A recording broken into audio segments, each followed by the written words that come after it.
안녕하세요. 조정합니다. 정공입니다. 오늘 단열의 기초 두 번째인데요. 오늘 다 끝났을지 모르겠지만 해보겠습니다. 일단 첫 번째, 다 정 대표님이 모를 수도 있어. 네. 직달일사, 산란일사. 직달일사와 산란일사의 차이는? 이거 반사되는 급이 아니에요? 공기 중에 수증기들로 인해서 발사되는. 네, 수증기와 구름. 네, 맞아요. 기상청에서 네. 일사량을 재거든요. 네. 그 일사량은 이 두 개가 더해진 값이에요. 네. 이걸 전천일사라고 얘기를 하는데 네. 전문 용어로. 그러니까 우리가 많은 분들이 오해하시는 것 중에 하나가, 그러니까 기상청에서 데이터로 나오는 일사량, 네. 그거는 이 두 개를 합한 값이라는 거죠. 네. 근데 이걸 왜 구분을 해야 되냐면, 지금 말씀하신 게 맞아요. 그러니까 사람이 이렇게 있으면 그림자를 만들어내는 건 직달일사. 네. 산란일사는 대기 중에 각종 먼지, 구름, 네. 수증기에 의해서 햇빛이 사방으로 퍼져서 네. 분산되는. 그러니까 이 빛은 방향성이 없어요. 네. 그래서 이거를 알면 뭘 할 수 있냐면 북향도 일사가 있다는 거예요. 그늘에 있어도 선크림을 발라야 된다. 아, 그치. 네, 얼굴이 판다라는 거잖아요. 네. 너무 귀에 쏙쏙 들어온다. 그치. 산란일사는 방향성이 없어요. 그래서 네. 특정 그림자를 만들지 못하지만 네. 일사가 있다는 거지. 네. 근데 중요한 건 이게 나라마다 다르다는 거예요. 아, 산란 정도가요? 정도가. 네. 계절마다 다르고. 네, 네. 그래서 그걸 알아야 이제 단열의 전략을 세울 수 있다는 건데. 네. 그러니까 그냥 1월하고 8월만 얘기해 볼게요. 우리나라 1월은 직달하고 산란의 비율이, 그러니까 1월은 겨울이잖아요. 네. 8월은 여름이고. 네. 하나는 3대 7, 하나는 7대 3이야. 네. 1월에 직달이 많을까요? 산란이 많을까요? 8월에 직달이 많을까요? 산란이 많을까요? 이때 더 직달이 많을 것 같은데요? 그래요? 네. 그러면 이게 7대 3. 네. 8월은 3대 7. 3대 7. 네. 찍은 거지. 네, 찍었죠. 네, 이게 여름에 이날 태양 저기가 낮잖아요. 일찍 뜨고 일찍 지고, 해가 늦게 뜨고 일찍 지잖아요, 겨울에. 네. 아, 그래서? 네, 겨울에 그렇구나. 네. 확실히 찍은 거구나. 네, 그렇죠. 비율은 맞아요. 네, 네. 그러니까 우리나라는 겨울에, 네. 그러니까 이렇게 7대 3자 하면 헷갈리니까, 겨울에는 직달일사량이 훨씬 많고, 네. 여름에는 직달일사량이 현저히 적어요. 네. 그래서 우리가 뭘 이해할 수 있냐면, 남양에, 우리 저번 시간에 남양에 유리창이 커져야 좋다. 네. 근데 이게 여름에 힘드니까 차양을 둬야 된다고 네. 얘기했잖아요. 근데 불행하게도 네. 차양은 직달일사만 막을 수 있어요. 네. 그렇죠. 네. 그러니까 나는 그 안 배운 게 매우 나는 좋다고 생각해, 진짜. 무에서 시작하니까. 네. 우리 신입사원을 받았거든. 네. 밥 먹다가 요 건축 환경 교과서 얘기가 네, 나온 네. 적이 있어. 자기가 배운 환경책은 한문으로 적혀 있대. 네, 그쵸. 초판이 1972년에 나온 네, 책을 네. 개정판 없이 한문으로 적혀 있는. 아니 저도 그 책 검색해가지고 몇 권을 샀었어요. 예전에 그 건축 친환경 해가지고 나오는 책이 몇 권이 없어요. 그렇겠지. 그 몇 권이 없는데 이제 다 오래됐어요. 저희 집에 2권이니까 있어요. 이제 갓 졸업한 신입이 교과서가 한자로 돼 있다는 거에 애틋하더라고. 그러니까 이게 우리가 이게 왜 이 차양이 한계가 있냐면, 산란일사가 여름에 훨씬 많아. 네. 수평 차양으로 막을 수 있는 건 30%밖에 안 되는 거야. 네. 나머지는 다 70%로 방향이 없으니까. 네. 아무 방향이 없거든. 네, 네. 산란일사는. 네. 그러니까 이 수평 차양보다는 외부 전동 블라인드가 훨씬 유효하다는 건 이 차이 때문에 그런 거지. 이거는 이 여름에 그늘에서도 눈이 부신 그렇지. 그거랑 같은 거잖아요. 같은 거지. 예. 그러니까 여름에는 북향도 일사가 있는 거예요. 네. 3대 7이라는 비율로. 네. 그래서 이걸 먼저 이해를 하셔야 된다. 대신 겨울은 산란일사보다 직달일사가 훨씬 많다는 네. 거지. 그래서 겨울은 추우니까 차양이, 우리는 남중고도가 겨울에 낮이니까 네, 네. 이 차양으로는 어차피 이게 산란이 높은 거는 여름철에 수증기량이 훨씬 많아서 그런 건가요? 그게 이제 2번. 네. 2번으로 이해할 건 왜 그러냐 그러냐. 예, 예. 왜 그러냐. 천공복사를 이해해야 돼. 에... 천공복사. 그리고 방금 얘기한 담천공 비율이란 게 있어요. 담천공 비율. 네. 이게 묶여 있거든. 네, 네. 그러니까 아까처럼 왜 여름에 네. 3대 7이냐. 네. 직달이 3이고 왜 산란이 7이냐. 네. 이게 담천공 비율이라는 것 때문에 그런데요. 네. 담천공 비율이 이게 말을 만드신 분들이 좀 어렵게 만든 거고 네. 이게 구름량이에요. 에... 구름량.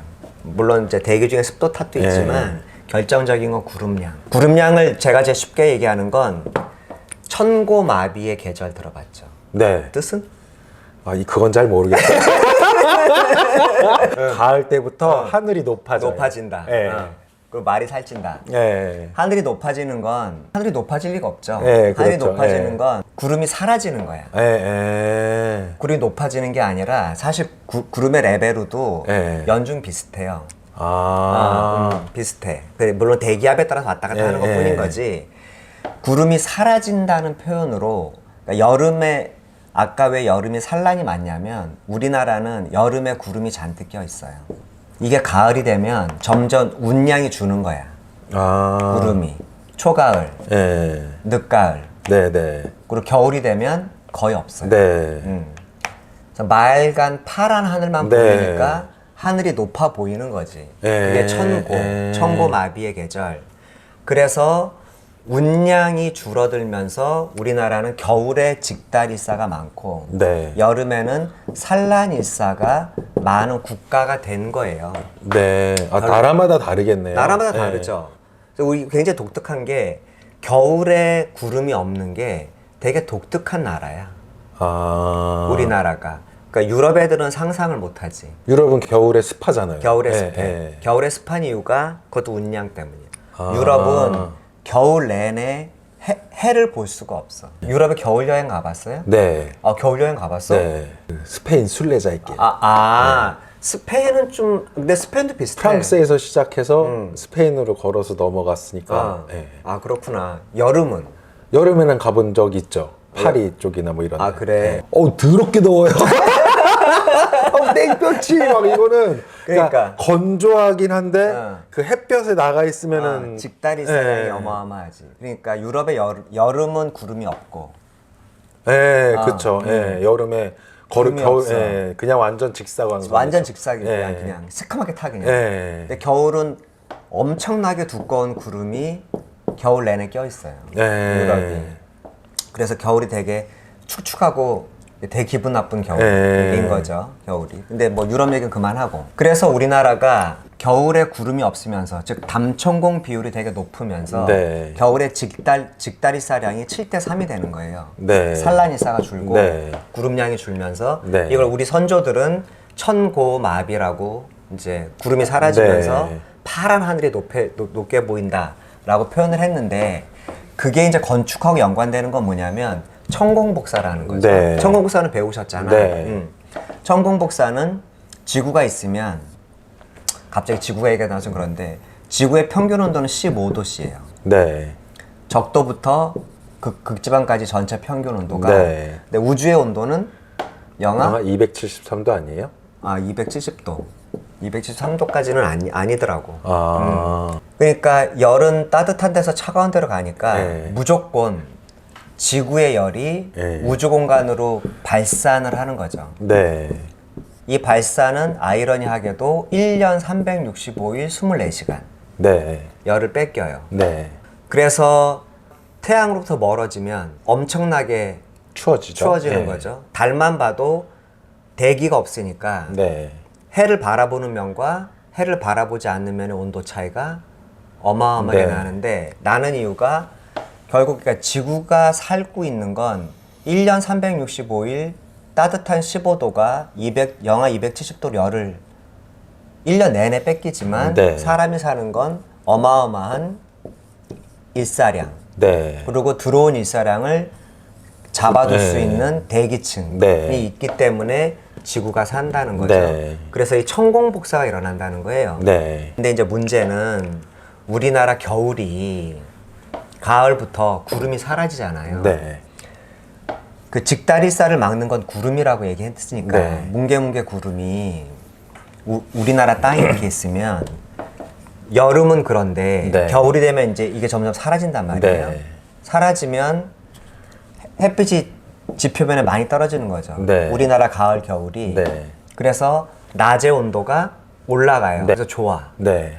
유럽하고 다르게 네. 유럽은 낮의 온도가 많이 안 올라가거든요. 네. 직다리사가 없어서 좋은데 문제는 해가 져. 네. 밤이 됐어.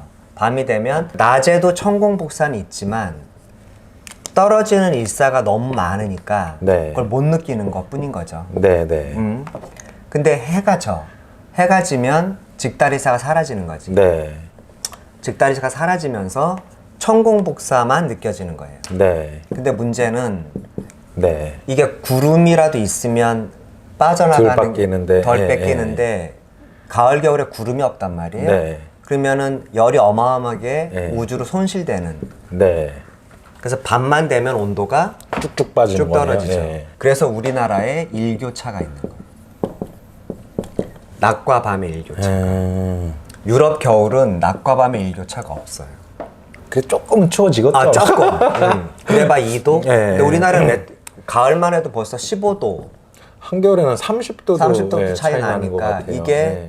이게 천공복사에 의한 열 손실 때문에 그래요. 그래서 어릴 때 그런 얘기 안 들어봤어요? 그러니까 뭐 입 돌아간다고. 아니, 밖에서 자면 입 돌아간다. 밖에서 자면 입 돌아간다고. 예. 눈 오면 거지가 빨래한다. 눈이 오면 날이 좀 따뜻해요. 따뜻해. 예. 근데 그런 속담은 못 들어봤지. 네, 눈 오면 그런 속담은 거지가 못 들어요. 그래. 예, 속담은 그러니까 못 정 대표 들어봤어요. 나이는 예. 모를 수 있어. 우리 어릴 때는 눈 오면 거지가 빨래한다고.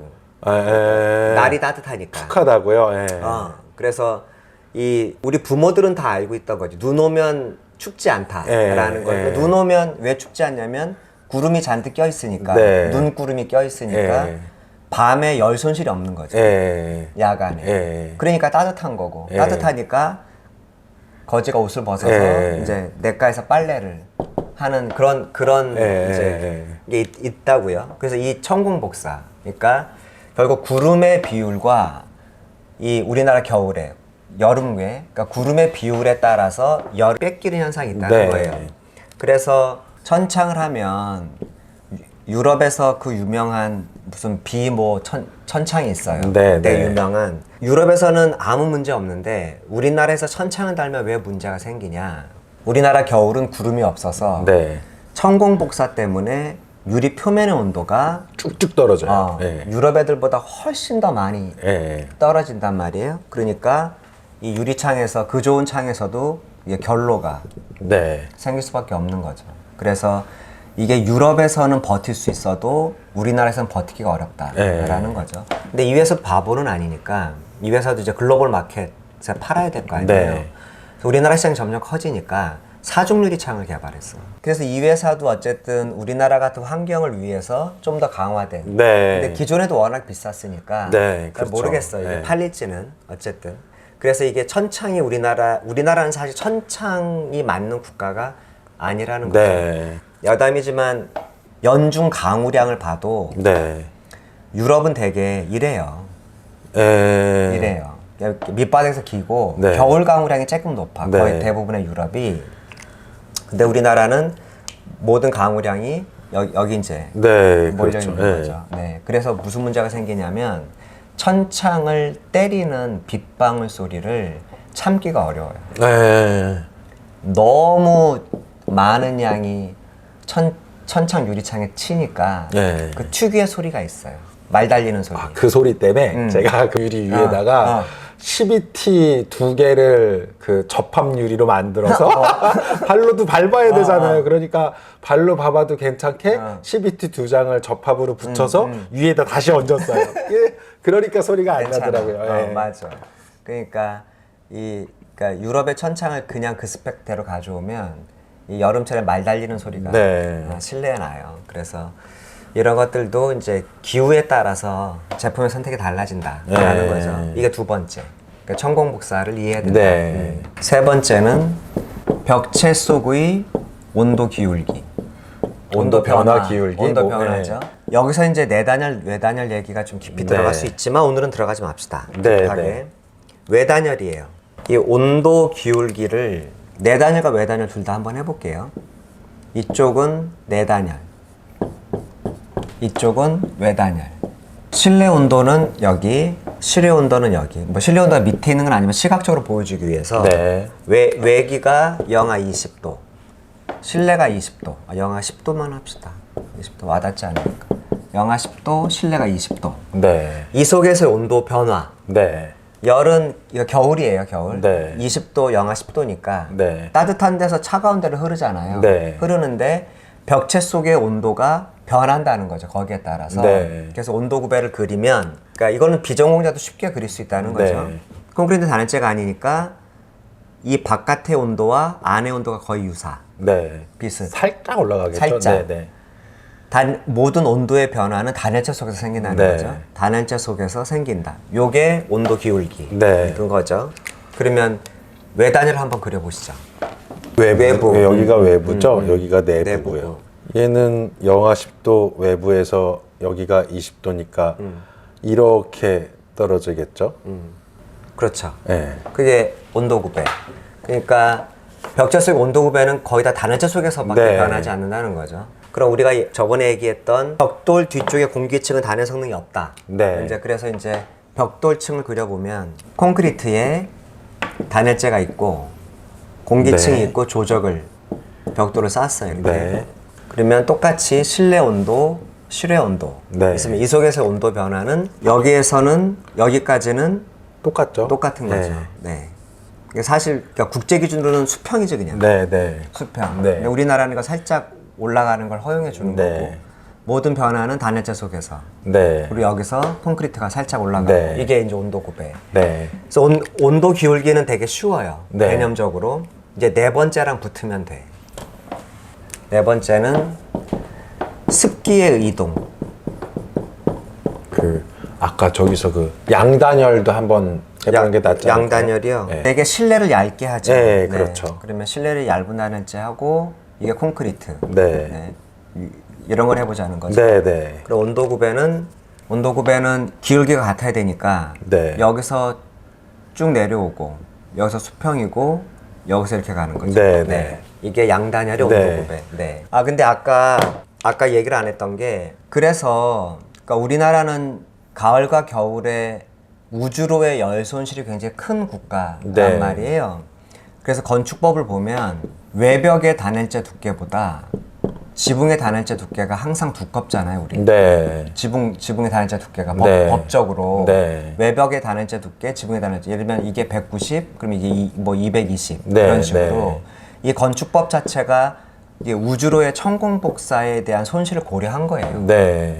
고려해서 지붕의 단열재 두께가 더 두꺼운 거예요. 그래서 우리가 이거 실제 실험을 한번 해보려고. 재밌는 건 뭐냐면 이 지붕으로의 열 손실이 훨씬 크다는 게 현대 건축에 와서 찾아낸 게 아니라 이미 우리 선조들 오래전부터 알았어요. 그쵸. 지붕은 저 볕단으로 하고 벽은 진흙으로 했으니까. 진흙으로 하고. 그래서 돈 없는 서민들은 초가집. 초가집을 올려서 이 지붕의 단열 성을 올렸던 거고 이 돈 있는 양반들은 기와집을 짓는데 그러니까 한옥은 잘 모르시니까 개판이라는 거 모르시죠? 개판. 모릅니다. 개판이에요. 정말 그 개판이야. 이름이 정말 개판. 한옥에서 중요한 것 용어가 몇 개 있는데 내가 공부하면서 느낀 거는 제일 중요한 거 앞에는 개자가 붙어 있어. 아니, 내 개인 이론이야. 나 혼자만의. 이 온돌에 보면 개자리라고 있거든, 개자리. 이것도 개예요. 이게 온돌에 되게 중요한 용어 중에 하나인데 개자리. 그래서 내가 이걸 공부하면서 이게 개가 좋은 뜻이야. 개판이란 거 있어요. 이 석가래 위에 기와를 얹으려면 흙을 얹었거든요. 흙을 얹기 위해서는 밑에 빠지면 안 되니까 판을 쭉 깔아야 되잖아요. 그 까는 판을 개판이라고 불렀어요. 그래서 개판을 쭉 깔고 그 위에 옛날에는 단열재가 없었으니까 단열을 역할을 하고 기와를 올려야 되니까 결국 찾아낸 건 두꺼운 흙을 올렸다고. 에... 흙을. 흙을 진흙이 약간 섞인 흙을 올려서 그 위에 이제 기와를 올린 거죠. 그래서 이 흙을 올린 게 여러 가지 관점이 있겠죠. 학문의 분야별로. 근데 열적 관점에서 보면 매우 타당하다는 거지. 흙의 두께가 굉장히 두꺼웠거든. 그래도 초가집에도 날 것 같은데요? 서민이 더 따뜻해. 평등 사회. 이게 지금 사회랑 똑같아. 멋지지만 겁나 춥고. 허름하지만 따뜻한. 근데 이거 수명 1년밖에 안 되니까 불편하지. 그래서 옛날 사람들도 지붕으로의 손실을 막으려고 노력을 했다는 거예요. 열적으로. 그 다음은 습기의 이동. 습기의 이동은 물하고 똑같아요. 물이 이 그릇에다가 칸막이를 두고 이쪽엔 물을 많이 두고 조금 둔 다음에 칸막이 없애면 중간으로 될 거 아니에요. 수증기도 똑같아요. 수증기도 항상 습한 데서 건조한 데로 흘러요. 헷갈릴지 모르니까 습기예요. 습기는 습한 데서 건조한 데로 간다 라는 거죠. 너무나 쉬운 거지. 그러면 건물을 놓고 볼게요. 건물. 여름이에요. 여름은 여기랑 여기랑 어디가 더 습해요? 바깥이 더 습하죠. 바깥이. 그러면 여름의 습기 이동 방향은 안으로 들어가죠. 들어가는 거죠. 겨울은 안이 더 습하죠. 안이 훨씬 습한 거지. 바깥은 건조하고. 우리나라 기후의 특징이니까. 겨울은 항상 바깥으로 간다고. 수증기 이동이. 그러니까 수증기의 이동 방향은 겨울 내내 바깥으로 가고 여름 내내 안쪽으로 오지, 겨울에 실외가 실내보다 습할 확률은 거의 없어요. 우리는 겨울비도 많지 않기 때문에. 물론 비 온 다음 날 정도면 평형 정도를 이룰 수 있을 것 같아, 생각에. 안에서 밥도 해 먹고 뭐 그렇지. 샤워도 하고 이런 거를 생각하면은 안쪽이 훨씬 습할 수밖에 없는 거지. 그러면 이거랑 이게 네 번째. 그래서 다섯 번째는 열과 습기를 같이 보면 이제 뭔가 보인다는 거지. 저도 이거 한번 해봤어요. 해봤어? 진짜? 그래서 이 삼중유리로 돼 있는 거? 아니요, 삼중유리를 갖다 놓고 공사장에서 겨울에 제가 직접 시공했어요. 삼중유리를 다 반강시켜서 거기다 아르곤 채운 다음에 그냥 그 아는 유리, 복층 유리 가게에서 단열 감봉으로 다 돼 있는 걸 만들어다가 이 천장에다 걸었어요. 이 회사 제품을 건 건 아니고? 너무 비싸가지고 너무 비싸서 그냥 만들어서 고정으로 그걸 거기다 걸었는데 아래에서 그런 다음에 단열도 다 안 되어 있는 상태였죠. 안에서 커피를 딱 그 밑에서 끓여 먹어봤죠. 이게 결로가